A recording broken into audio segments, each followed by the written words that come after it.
నిజ నిర్ధారణకు అంతిమ నిర్ణయం DNA టెస్ట్. ఉన్నది ఉన్నట్లుగా వాస్తవాలను శోధించి వివరించేది మన DNA టీవీ. మన రాష్ట్రం, మన ఛానల్.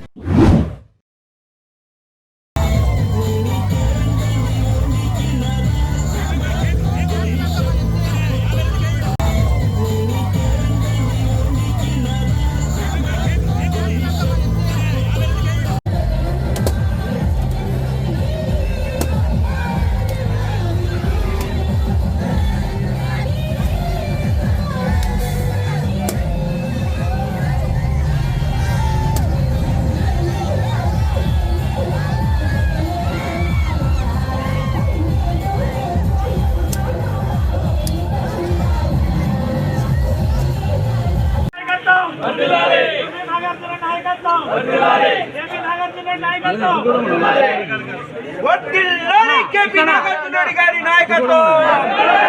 వర్ధిల్లాలి కేపీ నాగార్జున రెడ్డి గారి నాయకత్వం. వర్ధిల్లాలి వైఎస్ జగన్మోహన్ రెడ్డి గారి నాయకత్వం. వర్ధిల్లాలి వైఎస్ జగన్మోహన్ రెడ్డి గారి నాయకత్వం. జై జగన్, జై జగన్, జై జగన్, జై జగన్.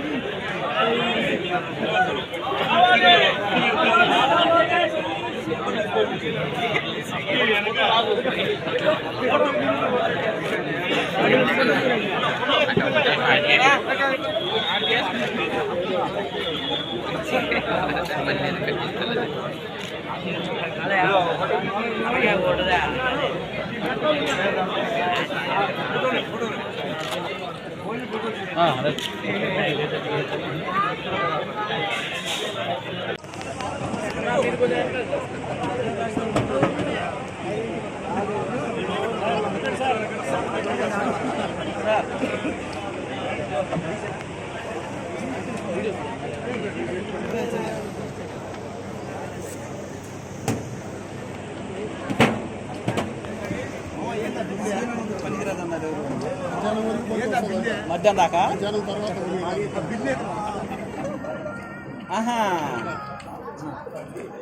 కొట్టావన్నా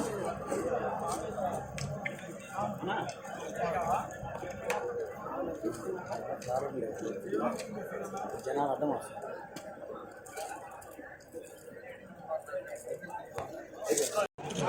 లీడర్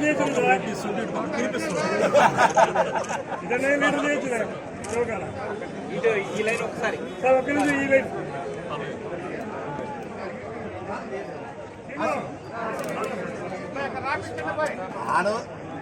ఇప్పుడు కొట్టు. ఈ లైన్ వస్తున్నా గురు లాస్ట్ ఇటే వస్తున్నా.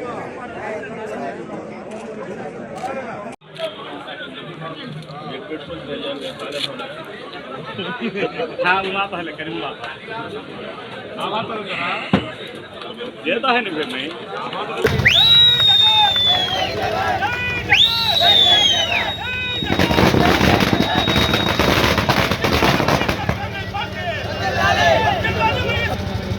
सर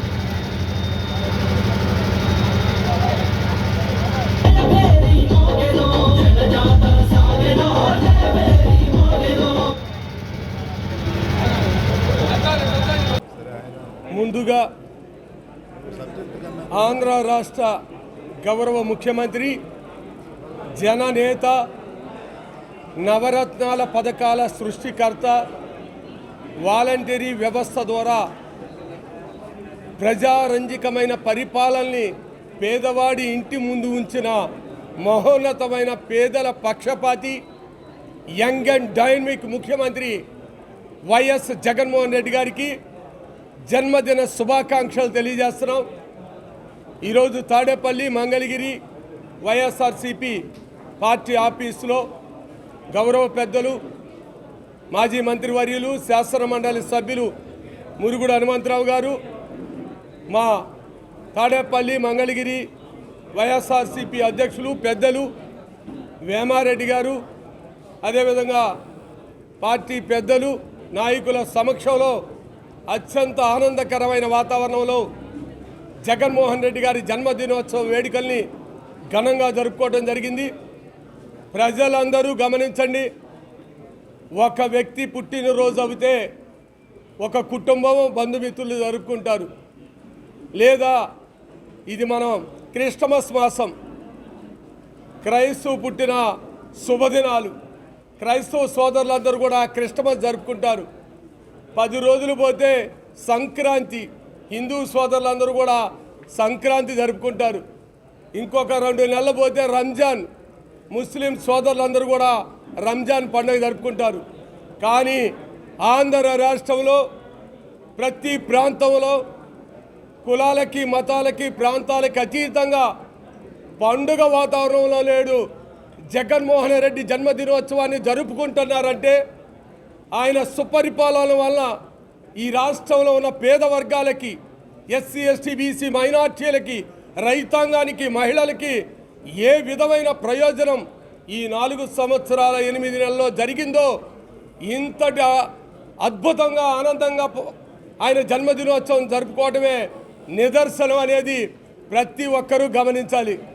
ఎందుకంటే ఆయన ఒక్కటే చెప్పారు, కులాలు చూడను, మతాలు చూడను, ప్రాంతాలు చూడను, అర్హత ఉంటే ప్రభుత్వ ప్రతి ఒక్క పథకాన్ని మీ ఇంటి తలుపు తట్టి మా వాలంటరీ అందజేస్తుందనే విప్లవాత్మకమైన పరిపాలనలో మార్పు తీసుకొచ్చిన దేశ చరిత్రలోనే ఏ ముఖ్యమంత్రికి రాని ఘన కీర్తి గౌరవ ముఖ్యమంత్రి వైఎస్ జగన్మోహన్ రెడ్డి గారు ఈ రాష్ట్ర ప్రజలకి, ఈ రాష్ట్రానికే దేశంలో తలమానికంగా పరిపాలిస్తున్న విషయం కూడా ప్రతి ఒక్కరూ గమనించాలి. అందుకనే ఆయన పరిపాలనలో ఏ ఒక్కరూ కూడా బాధలు పడుతున్న వ్యక్తులు లేరు.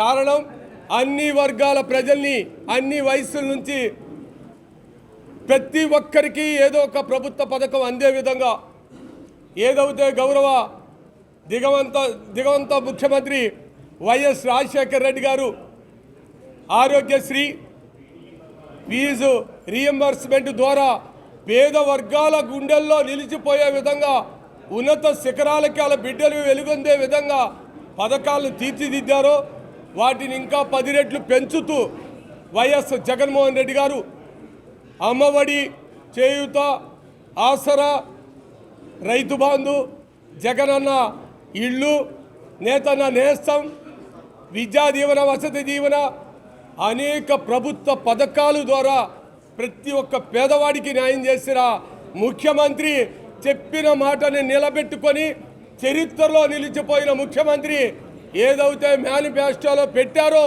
ప్రజలకి మాట ఇచ్చి ఎలక్షన్లో గెలిచారో 98% మేనిఫెస్టోని దిగ్విజయంగా విజయవంతం చేసిన ముఖ్యమంత్రి భారతదేశంలో ఎవరూ లేరు.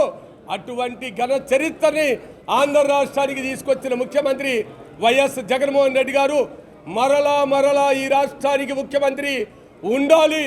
ఉంటేనే ఈ రాష్ట్రంలో ఉన్న ఎస్సీ, ఎస్టీ, బీసీ, మైనార్టీలు ఓటు బ్యాంకుగా కాకుండా ఆర్థిక ఎదుగుదల, రాజకీయ ఎదుగుదల కంపల్సరిగా ఆ వర్గాలకి అందాలంటే జగన్మోహన్ రెడ్డి గారే ఈ రాష్ట్రానికి ముఖ్యమంత్రిగా ఉండాలి. అందుకనే ఆయన జన్మదినోత్సవాన్ని ఈరోజు ప్రతి పల్లెలో, పట్టణాలలో, అన్ని ప్రాంతాలలో ఇంత అద్భుతమైన పండుగ వాతావరణంలో జరుపుకుంటున్నాం. ఎన్ని శక్తులు వచ్చినా, ఎన్ని పొత్తులు పెట్టుకున్నా, అనైతిక శక్తులు వచ్చినా జగన్మోహన్ రెడ్డి గారిని ఓడించలేరు. ఆయనకున్న ప్రజా బలం ముందు వాళ్ళు తేలిపోతారని ఈ సందర్భంగా తెలియజేస్తూ, మంగళగిరి నియోజకవర్గం వైఎస్ఆర్సీపీ అడ్డా. ఇక్కడ ఎవరు నారా లోకేష్ కాదు, నారా చంద్రబాబు గారు నుంచున్న డిపాజిట్లు కోల్పోతారని ప్రజల పక్షాన, వైఎస్ఆర్సీపీ పక్షాన ఈ నియోజకవర్గంలో ఉన్న బడుగు బలహీన వర్గాలు, ఎస్సీ, ఎస్టీ, బీసీ, మైనార్టీలు ఉన్నారనేది నగ్న సత్యం. చరిత్రలో లేని విధంగా ఈ నియోజకవర్గాన్ని అన్ని రకాలుగా అభివృద్ధి చేయడం జరిగింది. 14 నుంచి 19 దాకా పరిపాలించిన చంద్రబాబు నాయుడు రూపాయి కూడా ఈ నియోజకవర్గ అభివృద్ధికి ఖర్చు పెట్టలా. కానీ నేడు జగనన్న 100 కోట్ల రూపాయలు మంగళగిరి అభివృద్ధి కోసం, మంగళగిరిలో ఉన్న ఎస్సీ, ఎస్టీ, బీసీ, మైనార్టీల కోసం, పల్లెల అభివృద్ధి కోసం ఖర్చు పెట్టాడు. కాబట్టి ప్రజల గుండెల్లో నిలిచిపోయాడు. 2024లో నారా లోకేష్ బాబుకు కలలు కంటున్నాడు. ధనంతో వస్తే మంగళగిరి జనాన్ని కొనలేవు నారా లోకేష్. జనానికి పేదల హృదయాలు గెలవాలి కానీ ఏదో ధనంతో మంగళగిరి ప్రజల్ని కొనేద్దామని నీ యొక్క ఆలోచన విధానాన్ని మార్చుకో. మంగళగిరి ఎప్పుడు కూడా పేదల పక్షాన నిలిచే వైఎస్ఆర్సీపీకే ప్రజలందరూ అండగా ఉంటారని వైఎస్ జగన్మోహన్ రెడ్డి గారి జన్మదినోత్సవ సందర్భంగా నారా లోకేష్ బాబు గారిని తీవ్రంగా హెచ్చరిస్తూ ఇప్పటికైనా నీ యొక్క పదం మార్చుకో. పేదల మీద పెత్తనదారుల పరిపాలన మంగళగిరి ప్రజలు అంగీకరించరు. మేము ఈ మంగళగిరి మాది మన రాష్ట్ర ముఖ్యమంత్రి వర్యులు వైఎస్ జగన్మోహన్ రెడ్డి గారి 51వ జన్మదినోత్సవ సందర్భంలో ఈ కాన్స్టిట్యున్సీ ప్రజలందరి తరపున జగన్మోహన్ రెడ్డి గారికి శుభాకాంక్షలు తెలియజేస్తాం. చాలా సంతోషం. తాడేపల్లి పార్టీ ఆఫీసులో మంగళగిరి తాడేపల్లి మున్సిపల్ కార్పొరేషన్ పరిధిలో ఉన్నటువంటి తాడేపల్లి ఆఫీసులో జన్మదిన వేడుకలు ఘనంగా నిర్వహిస్తూ ఉన్నాం. అందులో భాగంగా కొన్ని విషయాలు మనం ప్రజలందరికీ కూడా తెలియజేయాల్సినటువంటి అవసరం ఉంది. మన రాష్ట్ర ముఖ్యమంత్రి జగన్మోహన్ రెడ్డి గారు పరిపాలనా విధానం అంతా కూడా ఏనాడు జరగనటువంటి పరిపాలన ఈ రాష్ట్రంలో ఆయన ప్రారంభించారు. అంటే ముందు ఆయన ఉద్దేశం ఏంటంటే పేదరికం నిర్మూలన జరగాలి. పేదలందరూ కూడా వాళ్ళు ఏ రకమైనటువంటి ఇబ్బందులు లేకుండా వారి కుటుంబాలు చక్కగా పోషించుకునే విధంగా పిల్లలందరూ కూడా కష్టపడి చదివి అభివృద్ధి చెందాలి, విద్య వైద్యం ఆరోగ్యంగా ఉండాలి అనేది ప్రధాన అంశంగా తీసుకున్నాం. మరి చదువుకోవాలి అంటే వాళ్ళకు కావాల్సినటువంటి వసతులన్నింటినీ కూడా ఏర్పాటు చేసింది ప్రభుత్వం. ఆయన చెప్పినటువంటి విధానం ఏంటంటే ఏ ఫీజు కట్టాలన్నా మొత్తం కూడా ప్రభుత్వమే కట్టి వాళ్ళను చదివించేటటువంటి కార్యక్రమాన్ని తీసుకున్నారు. ప్రధానంగా అంగన్వాడీ దగ్గర నుంచి యూనివర్సిటీల వరకు, ఇంజనీరింగ్ కాలేజీల వరకు, అట్లానే మరి విదేశాల్లో చదువుకోవాలన్నా కూడా వాళ్ళకు కూడా ఫీజులు చెల్లిస్తూ ఏ రకమైనటువంటి వాళ్ళ అభిప్రాయం ప్రకారం చదువుకునేటటువంటి అవకాశాన్ని ప్రభుత్వం కల్పించింది. తల్లిదండ్రుల బాధ్యత కూడా వహించారు. ఈ విధానాన్ని రాజశేఖర రెడ్డి గారు ఆనాడు ప్రారంభిస్తే ఈనాడు మరి జగన్మోహన్ రెడ్డి గారు అంతకు మించి 4 అడుగులు ముందుకేసి అసలు మొత్తం వాళ్ళకి చదువుకునేటటువంటి అవకాశం కల్పించాలంటే ఆర్థిక సహాయం కూడా ఉండాలి. వాళ్ళు తినడానికి ఉండాలి, ఫీజులు కట్టుకోవడానికి ఉండాలి, పిల్లలకు బట్టలు కూట్లు అన్నీ ఏ స్థాయిలో ఉన్నా కూడా అవన్నీ కూడా సమకూర్చగలిగింది ప్రభుత్వం. ఇక బాధ్యత ఏంటంటే తల్లిదండ్రుల బాధ్యత బాగా చదివించుకొని వాళ్ళ కుటుంబాలని సమాజంలో మరి ఘనంగా వాళ్ళు కూడా మరి తలెత్తుకొని తిరిగే విధంగా ఉండాలనేది ఆయన ఉద్దేశం ఒకటి. అట్లానే ఆరోగ్యపరంగా ఆరోగ్యం కూడా ప్రధానమైనటువంటిది. ఆరోగ్యం లేకపోతే మనం పనులు చేసుకోలేము, పిల్లల్ని చదివించుకోలేము, పిల్లలు కూడా చదువుకోలేము. కనుక మరి మందులు మొత్తం కూడా ఆరోగ్యశ్రీ ద్వారా ఏ రకమైనటువంటి రాష్ట్రంలో అనేక రకాలైనటువంటి ఇబ్బందులు ఉంటాయి. చిన్న పెద్ద తేడాలకైతే లోకల్ హాస్పిటల్స్ ఉంటాయి. మరి వాళ్ళకి ఆపరేషన్స్ చేయాలి అని అనుకున్నప్పుడు ప్రభుత్వం ఆరోగ్యశ్రీ ద్వారా ఇవాళ మొత్తం 5 లక్షల నుంచి అట్లా 10 లక్షల వరకు అట్లా కాకుండా ఇవాళ ఒక్కొక్క కుటుంబానికి 25 లక్షల రూపాయలు వరకు వైద్య సహాయం చేయటానికి మొన్నే ముఖ్యమంత్రి గారు ప్రకటించారు. ఎంత గొప్ప విషయం ఒకసారి ఆలోచించారు. ఏ రాష్ట్రంలోనూ ఈ రకమైనటువంటి విధానం ఏంటంటే ఆయన తీసుకున్నది ఏంటంటే పేదరికంలో ఉన్నటువంటి వాళ్ళు వైద్యం చేయించుకోలేక గతంలో అనేక మంది చనిపోయినటువంటి పరిస్థితులన్నీ కూడా గమనించిన తరువాత ఈ రకమైనటువంటి నిర్ణయం తీసుకొని ప్రతి ఒక్కళ్ళకు కూడా ఉచిత వైద్యం 25 లక్షలంటే సామాన్యం కాదు. కుటుంబానికి ఈనాడు ఫ్రీగా వైద్యం చదువుకునే అవకాశం, ఈ రెండింటిని కూడా ఇవి కాకుండా ప్రతి ఒక్కళ్ళకు కూడా ఇల్లు లేనటువంటి ప్రతి ఒక్కళ్ళకు కూడా ఇళ్ళ నిర్మాణం, మరి స్థలం కావాలంటే స్థలం ఇవ్వడం, మరి ఈనాడు ఈ విధానాలన్నింటినీ కూడా అభివృద్ధి ఒకవైపు జరుగుతూ ఉంది. రోడ్లు, రైలు, తీరం, ఇవన్నీ కూడా ప్రధానంగా ఆయన తీసుకున్నటువంటి నిర్ణయాలు ఉన్నాయి కాబట్టి మరి ఈనాడు ఇంకా అనేక రకాలైనటువంటి ఆర్థిక సహాయం చేస్తూ ఉన్నాడు. దాన్ని మీ అందరికి కూడా ప్రత్యేకంగా చెప్పాల్సిన అవసరం. రైతుల పట్ల ఆయన తీసుకున్నటువంటి పండించినటువంటి ధాన్యం, పంట వేసిన దగ్గర నుంచి ధాన్యం పండించి వాళ్ళకి ఈ డబ్బులు ఇచ్చేంతవరకు బాధ్యత వహిస్తున్నారు రైతుల పట్ల. ఇంకా రకరకాలైనటువంటి సహకారాలన్నీ ఇచ్చినప్పటికీ కూడా ఇవాళ మరి ప్రతిపక్షాలు రకరకాలుగా ఏయో మాట్లాడుతూ ఉన్నారు. తెలివి తక్కువ మాటలు తప్ప వాస్తవానికి భిన్నం ప్రజలందరికీ కూడా తెలుసు. దాన్ని ప్రత్యేకంగా చెప్పనక్కర్లా. అవాకు చవాకులు మాట్లాడినంత మాత్రాన ప్రజల్ని మభ్యపెట్టేటటువంటి పరిస్థితి మరి ప్రతిపక్షాలకు లేదనే విషయాన్ని కూడా తెలియజేస్తున్నా. ప్రజలందరూ కూడా మరి ఈనాడు ఎలక్షన్స్ వచ్చినాయి అంటే దాదాపు మార్చి అంటున్నారు, ఏప్రిల్ ఏదన్నా అవ్వచ్చు, ఎలక్షన్స్ ఉన్నాయి కాబట్టి మనకి ఇలాంటి ముఖ్యమంత్రి, ఇలాంటి పరిపాలనా విధానం తప్పనిసరిగా పేదవాళ్ళు, మధ్యతరగతి వాళ్ళకి కావాల్సినటువంటి అవసరం ఉంది.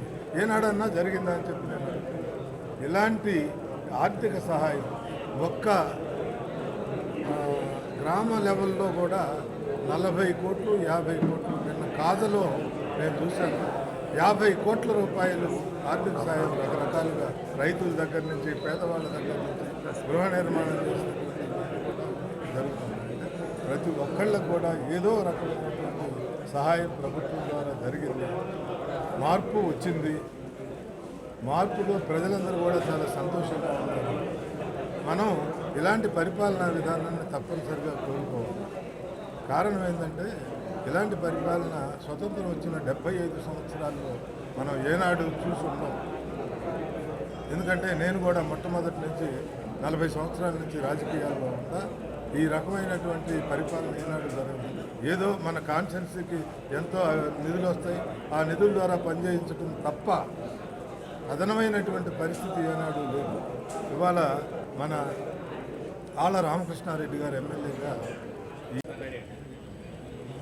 ఇవాళ ఆంధ్ర రాష్ట్ర ముఖ్యమంత్రి గారైన వైఎస్ జగన్మోహన్ రెడ్డి గారి 51వ పుట్టినరోజు సందర్భంగా ఇక్కడ ఈ సమావేశానికి విచ్చేసిన మీడియా మిత్రులు, ప్రింటింగ్ ప్రెస్ మిత్రులు, అలాగే వివిధ ప్రాంతాల నుంచి వచ్చిన ముఖ్య కార్యకర్తలు, వైఎస్ఆర్ కుటుంబ సభ్యులు అందరికీ కూడా నా హృదయపూర్వక నమస్కారాలు తెలియజేస్తున్నాను. ఇవాళ ఎంటీఎంసీ కార్పొరేషన్ పరిధిలో ఈ పార్టీ ఆఫీసులో ఈ విధంగా జగన్మోహన్ రెడ్డి గారికి శుభాకాంక్షలు తెలియజేసే కార్యక్రమం ఇంత భారీ ఎత్తున ఇక్కడ జరుగుతున్నా దీనికి ముఖ్య కారకులైన అందరికీ కూడా హృదయపూర్వక నమస్కారాలు తెలియజేస్తున్నాను. ఇప్పుడు ఈ సందర్భంగా మన ప్రాంతంలో ఉన్న ప్రజలందరికీ కూడా తెలియజేసేది ఏంటంటే ఆంధ్ర రాష్ట్రం మొత్తం ఇవాళ కొన్ని పండుగలు కొందరే చేసుకుంటారు. ఈ పండుగను మాత్రం రాష్ట్రం యావత్తు ప్రతి గ్రామంలో కూడా జగన్మోహన్ రెడ్డి గారి జన్మదినం శుభకార్యాన్ని జరుపుకున్న పరిస్థితులు ఉన్నాయి. ఎందుకు ఈ విధమైన విధానం వచ్చింది? ఎందుకు పేద బడుగు బలహీన వర్గాల్లో ఒక విధమైన ఉత్తేజం వచ్చింది? వీళ్ళందరూ ఎందుకు ఇంత ఇదిగా మన ప్రభుత్వం మీద ఆశలు పెట్టుకొని ఇప్పటి వరకు ప్రభుత్వం అందిస్తున్న కార్యక్రమాలు అంటే ప్రభుత్వం ద్వారా అందిస్తున్న సంక్షేమ కార్యక్రమాలు అన్నింటిలో కూడా పొంది ఇవాళ రాష్ట్రం యావత్తు కూడా ఇవాళ జగన్మోహన్ రెడ్డి గారు రేపు రాబోయే ఎలక్షన్ల కోసం ఎదురు చూస్తున్నారు. మనమందరం కూడా మరీ ముఖ్యంగా మన పైన ఈ మంగళగిరి కాన్స్టిట్యున్సీలో మనమంతా కూడా ఏకోముక్కున్నాయి. తప్పనిసరిగా మన పార్టీని ముందుకు తీసుకెళ్ళవలసిన బాధ్యత మనందరి భుజస్కంధాల మీదే ఉంది. మనం ఎప్పుడో అనుకున్నాం మన మంగళగిరి కాన్స్టిట్యున్సీలో అంతకుముందు ఉన్న కాంగ్రెస్ పార్టీ నుంచి ఇప్పుడున్న వైఎస్ఆర్ కాంగ్రెస్ పార్టీ వరకు కూడా ఓటమి ఎరగకుండా గత కొన్ని పర్యాయాలు కూడా మనం పార్టీని గెలిపించుకున్నాం. రేపు రాబోయే ఎలక్షన్లో కూడా తప్పనిసరిగా మన వైఎస్ఆర్ కాంగ్రెస్ పార్టీ మన ఇక్కడ ఉన్న క్యాండిడేట్ని మనం తప్పనిసరిగా గెలిపించుకోవాలని, అందరం కూడా కలిసికట్టుగా ముందుకు వెళ్ళాలని ప్రతి కార్యకర్తకి ఈ సందర్భంగా తెలియజేస్తున్నా. మరొక్కసారి మా ప్రీతమ నాయకులు వైఎస్ జగన్మోహన్ రెడ్డి గారు ఇంకా ఎన్నో సంవత్సరాలు జన్మదినాలు జరుపుకొని ఇట్లాగే ప్రజలకి ఉపయోగపడే కార్యక్రమాలు చేయాలని ప్రపంచ దేశాలు కూడా మన భారతదేశం యావత్తు మిగతా ఉన్న రాష్ట్రాలు కూడా మన ముఖ్యమంత్రి గారి మంచి పనుల్ని, సంక్షేమ కార్యక్రమాల్ని, మంచి పథకాలన్నింటినీ కూడా జేజేలు పలుకుతున్న మన ముఖ్యమంత్రి గారిని మళ్ళా ముఖ్యమంత్రిగా చేసుకోవడానికి మనం అందరం కూడా ముందుకు నడవాలని తెలియజేస్తూ జై హింద్.